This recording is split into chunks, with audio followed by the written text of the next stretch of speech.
આખરે નૈઋત્યનું ચોમાસું કેરળમાં પહોંચી ગયું છે। કેરળમાં ચોમાસાનું આગમન થયું છે।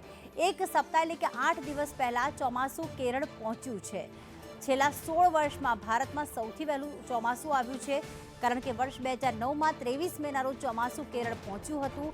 2009 અને 2001માં ચોમાસું આટલું વહેલું પહોંચ્યું હતું। બાકી કેરળમાં ચોમાસું મોટાભાગે 1 જૂનની આસપાસ પહોંચતું હોય છે। કેરળના મોટાભાગના વિસ્તારોમાં હવે ચોમાસાની શરૂઆત થતાં જ વરસાદ વરસી રહ્યો છે।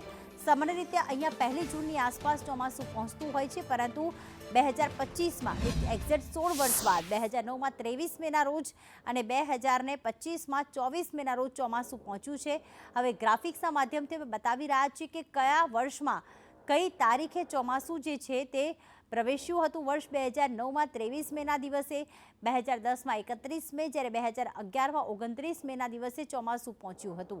જ્યારે 2025ની વાત કરીએ તો 24 મેના દિવસે હવે આ ચોમાસું નૈઋત્યનું ચોમાસું એટલે કે આજથી બેસી ગયું છે।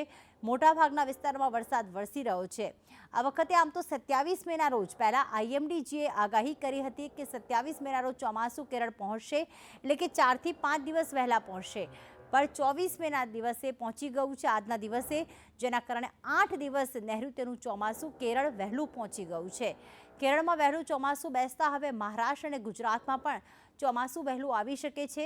સામાન્ય રીતે મહારાષ્ટ્ર અને ગુજરાતમાં 15 જૂનની આસપાસ ચોમાસું બેસતું હોય છે, પણ હવે 8 દિવસ પહેલાં એટલે લગભગ એવું થઈ શકે કે ગુજરાતમાં પણ 7 થી 10 જૂનની વચ્ચે ચોમાસું પ્રવેશ કરી શકે છે। મહારાષ્ટ્રમાં પણ આ રીતનું થઈ શકે છે।